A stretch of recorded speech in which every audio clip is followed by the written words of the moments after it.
Thank you for joining Minding Your Brain. My name is Candace Gantt. I'm a brain injury survivor and the founder and co-chair of the Mind Your Brain at Penn Medicine Conference and the executive director of the Mind Your Brain Foundation. Today, I'm going to introduce you to an amazing nonprofit based right here in the Philadelphia region that helps with community-based medical fundraising. Sonny Mullen is from the Philadelphia area and has spent the first part of her career in New York City working in television. She joined Help Hope Live in 2016, which facilitates fundraising for expenses insurance companies don't cover. She started by working in the finance department and is now the outreach manager. With a personal connection to Help Hope Live's mission, Sonny is happy to use her experience to connect and speak with individuals in the disability community all over the country with the goal of helping them safely fundraise for their medical expenses. So Sonny, thank you so much for joining us today. Oh, thank you, Candace. I really appreciate you having me. It's a pleasure. I know that this is such a meaningful work that you're doing. So we're going to talk about how our community can rally behind a good cause, helping someone pay for their, sometimes in the case of a brain injury survivor, extravagant medical expenses. You cover more than just those. But Sonny, could you start off by telling everyone what exactly is Help Hope Live? What do they do, Help Hope Live? Absolutely. So Help Hope Live is a national nonprofit that was actually founded here in Philadelphia almost 40 years ago now.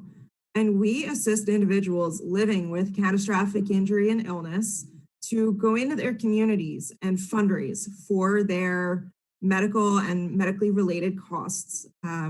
Anything from physical therapy to medications to caregivers. Really, the list is never ending because, as you well know, expenses are never ending.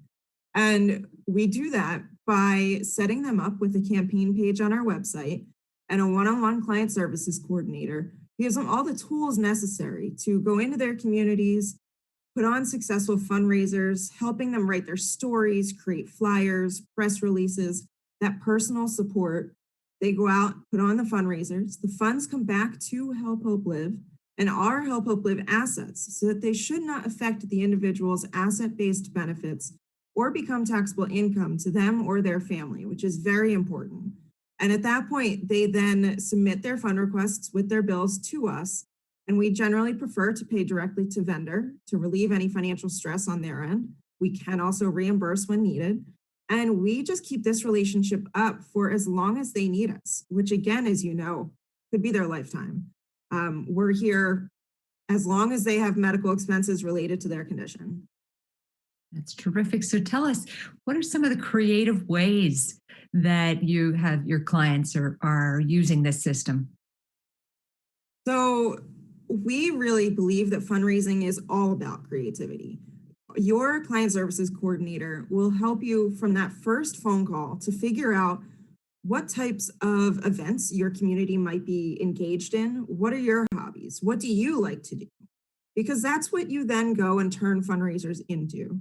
Because your biggest success will be off of something you already know and love. So we've had clients that have done, especially this year in this climate, it's a lot different. So fundraising is a lot different. We've had clients do Star Trek watch parties. We've had clients do yard sales. We've had clients, one client has a very famous dog called Dolly Pawton, Pawton, and they have sold a calendar with Dolly's pictures every month of the year and have made almost $2,000 just on calendar sales. So really the ideas are endless.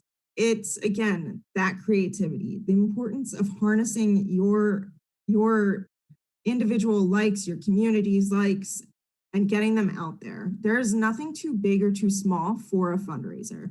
We have clients all over the country that have very successful yard sales and have very successful golf tournaments. Just because your community is not involved in, one or the other, it doesn't mean anything is right or wrong. It's really what you can do best within your community. And your client services coordinator will be there to help you figure that out. Thanks for that. And so, if they came to you with a creative idea, you could actually take that as a platform and you can expand on it. Oh, absolutely. Any creative idea, there's no bad ideas, we might say. Anything from doing a percentage of sales night at your favorite restaurant, or again, with the yard sales, Popular. pasta dinners. It's really helpful when the client themselves have that idea to bring to client services, because then they can use their expertise to turn that into a successful fundraiser. Sometimes it may work, sometimes it might not work. The client services coordinator will start you off with a 3-page document of fundraising ideas. So, right then and there, your ideas will start brewing and your creativity will start brewing. Anything from Facebook fundraising to really having a successful, maybe, Instagram campaign, or where you just have to meet your donors where they are. And our coordinators will help you figure that out. That's terrific. And so that you've got all these brilliant ideas. And you mentioned in your introduction, there's a personal connection. And so could you tell our listeners what that connection is and how this inspired you to make a career out of it? Certainly. So, my personal connection is just that. I have a younger brother with a rare genetic disorder who himself is a wheelchair user, lives at home with my parents here in the Philadelphia region on the main line. And he is about 10 to 12 years younger than me. So I've grown up pretty much my entire life in the disability community, really learning the ins and outs of how to navigate this world. Everything, especially recently, even just this summer, my parents had to buy a new van for him and what that means and what that takes. So I do understand to an extent what everyone is going through. So I will always have that in the back of my mind. I personally, I don't push that out to the community as a first thing. My story is not as important as their story when they come to us. If it works in, I am very happy to share with anyone about my brother and my family, though, because that experience can help me with this outreach, can help make connections such as, you and I at this point, and really get us going further and realizing that you just don't know who's around your corner and what your neighbors are dealing with. And so that inclusion is just so important amongst everyone. That touches my heart when I hear that somebody that's in the business of helping others has had equally challenging situations at home, or maybe not challenging, but rewarding because of disabilities in their home.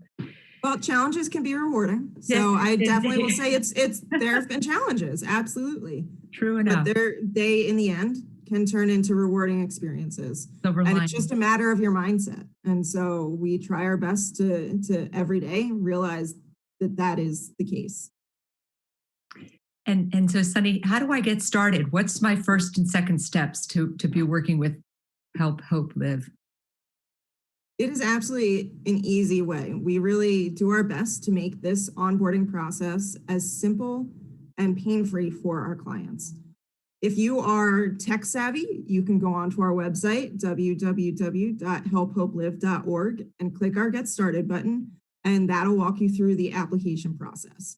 If you'd like to talk to someone right away, you can call our 800 number, 1-800-642-8399, and speak with a client services coordinator and have that first conversation. Figure out, what are your expenses? What's your situation? What are your fundraising ideas?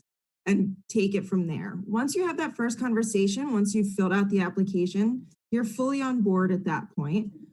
The coordinator will then send you a welcome packet. And in that welcome packet has all the terms of service for you to sign off on, all of the paperwork that explains everything you just talked about. And you will send that back. At that point, it also has a medical verification form in it, which is very important to us because we do medically verify every client that we work with so that your donors and your community know that they are helping to fundraise for the right reasons. And so once we get the medical verification form back, we also then ask for a $25 onboarding donation. It can come from anyone in your community, and that gets your campaign page live on our website. So once we have all of those things going, you are good to go. This process can take 24 to 48 hours. It's a very quick process. It's really just a matter of getting the paperwork back, especially from your doctor. And we understand that that can maybe take some time at certain moments. That can come from your doctor, it can come from your nurse, your social worker, your financial coordinator, whomever on your team knows your situation best. So it doesn't always have to be the head physician that we understand is very busy and may not be able to get to it right away. It can be someone on their team, absolutely. And then can I tell you that we've developed this page that I'm going to take us down this road and see if we can map out an example for everyone. And is it possible? I want to tell my story so that people will understand the purposes of their donations and how significant they'll be for a family in need. Tell me, can I put a video on your website? How do I do that? How do I get that message out? So that is all within that first conversation with the client services coordinator. They will go over all of those details. And yes, that campaign page that we supply you with is fully customizable. You can put on pictures, you can put on video, your community can leave messages for you. They can even subscribe to your campaign page so that every time you make an update to your page, they will be automatically notified. So that right there is just a great creative, yet again, way of getting your story out to your community. And then, we also provide you with some tools right away. We will get you started on Facebook fundraising, which is a very simple, passive way to do fundraising while the coordinator is helping you plan your first fundraising event. And then we also provide you within the first few months of becoming a Help Hope Live client with a personalized fundraising video appeal that comes directly from our executive director, uses pictures you've provided, uses your story, and is just a nice and easy video for you to be able to email out to your community, something that you didn't have to do. It's just another easy passive way to start that fundraising that we are just helping you get your toes wet in the fundraising world while you work with the coordinator to truly cultivate what is going to make you successful in this journey.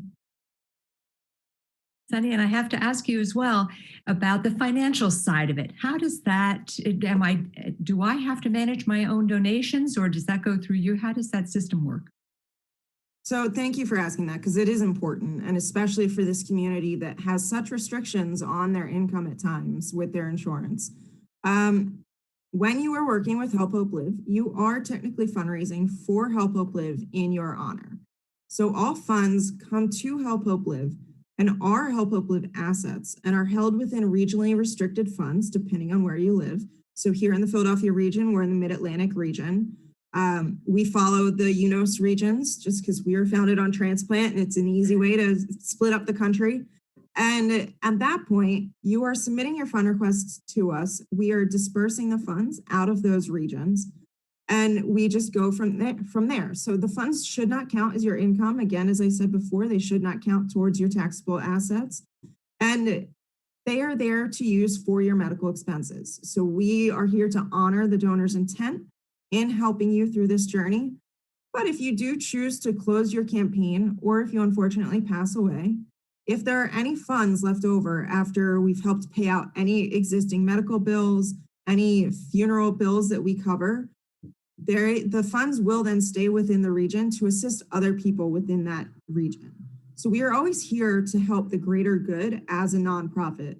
But first and foremost, we're here to help that individual with the funds that have been donated in their honor to Help Hope Live. That's perfect. Thank you for that. And I know that that's probably the same questions that people are going to ask when they're considering using this as a program. And how about thank you notes? How do I thank all those generous donors?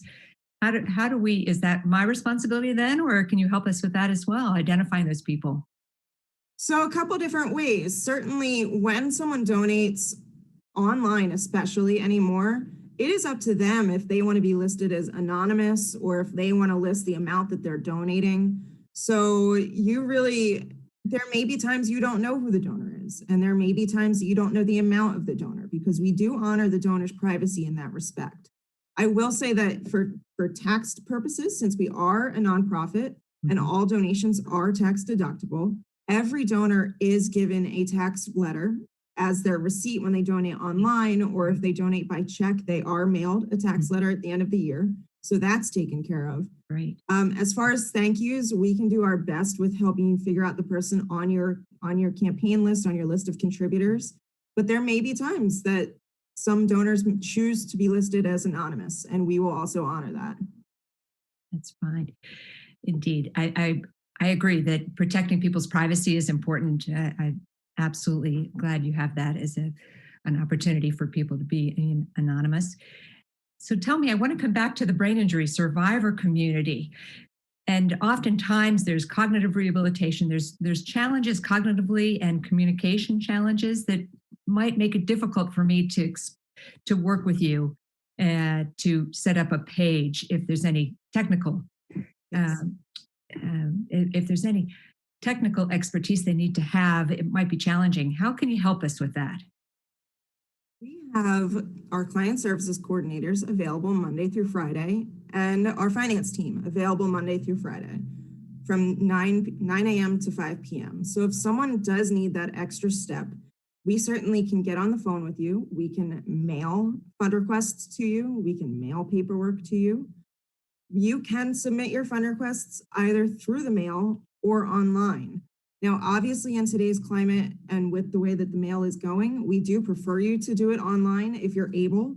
A friend or a family member is able to open a campaign on someone's behalf or to be your spearhead of your campaign. So if you don't feel like you're able to, that is respectful. Maybe if someone else can help run that campaign for you, that would run it a little smoother. And so then we can work with that person to maybe get your requests through online and all of that. Another way that we really do help not the transplant community, the traumatic brain injury community is, you know, vision therapy.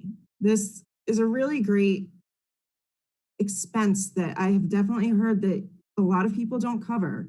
And I had been at a brain injury conference about 2 years ago and met a young girl, probably in her early 20s, who came up to me and said, you know, we used to work with you guys. You guys really helped us fundraise and you helped us fundraise for vision therapy.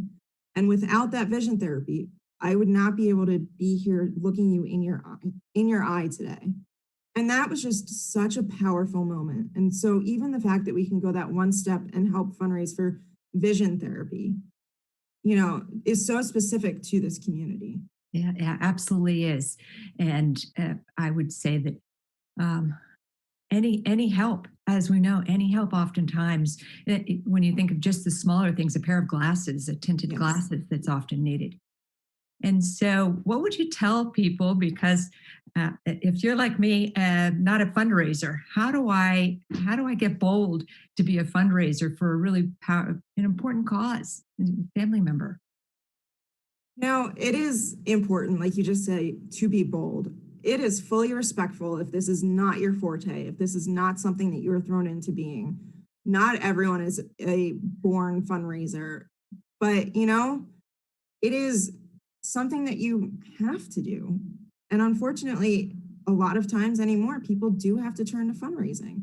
And so getting creative, like we talked about earlier, is very important.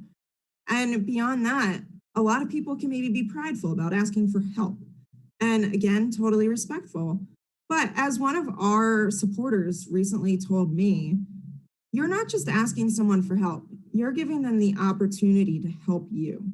So, with that, if you try to just turn your mindset a little, realize that individuals truly do want to help you. Think about when you were first injured, and if you had a community come around you at that point, they're there. They just want to be told what to do. We had one of our ambassadors recently tell me that she tells her community specific items what to do so that it's just not out in the open. How can I help? And that is really important too. Maybe someone is really good at making dinner. Maybe someone's really good at organizing. Maybe someone is really good at spearheading a campaign like this. Tell them that that's how they can help. And then from there, the biggest thing at that point to bridge that gap is to first learn how to ask for help and to second, be okay with accepting the help. And so those are just some really important points. And then at the end of the day, stay hopeful.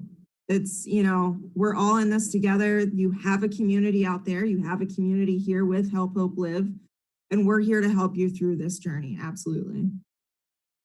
And so, Sunny, is there anything else you could share with our audience that you think that I've missed and that they would need to know about how to contact you, or more important, what's their next step and to encourage them? So I Anything I definitely missed? would encourage them. Absolutely. Encourage, I'll speak right to you. If you are out there watching this and you have expenses that you maybe can't afford related to your traumatic brain injury, please call us. Again, it's 800-642-8399. Speak to anyone you get on the phone and have that first conversation. Even if you don't end up fundraising with us, have that first phone call. And we are here to help. So that is really, that's the major message I want to say. Have that first phone call. It's a really, meaningful thing that we're here to be able to help your community. And we can't do it without you though. So we need you to step up, and then we'll take that extra step as well. Brilliant, brilliant. Absolutely. And to the brain injury survivors, they may be looking for help with cognitive rehabilitation, physical, vision, hearing, and this would give them an opportunity to have those desperately needed resources and rehabilitation tools to get them to accelerate their recovery to the highest level possible. Absolutely. And we know as well that especially this community can maybe be on the back burner at times. A lot of people, it's an invisible injury. And so we're True. here to help you feel empowered in that journey as well. Thank you. They're not invisible, and we're here to champion for them. And I would say thank you so much, Sunny. I really appreciate you taking the time with me. You've been a champion for families that really need their medical bills. They need support with those really had that heavy weight that they're carrying. So many survivors will not recover from their injuries without rehabilitation, medical assistance. So help hope live is a much needed resource in our community. And I thank you so much for bringing that to us and sharing your story and about your family and also the work you're doing. Absolutely. Thank you so much, Candace, because without your organization showing interest in ours, we wouldn't be here talking today as well. So I appreciate you.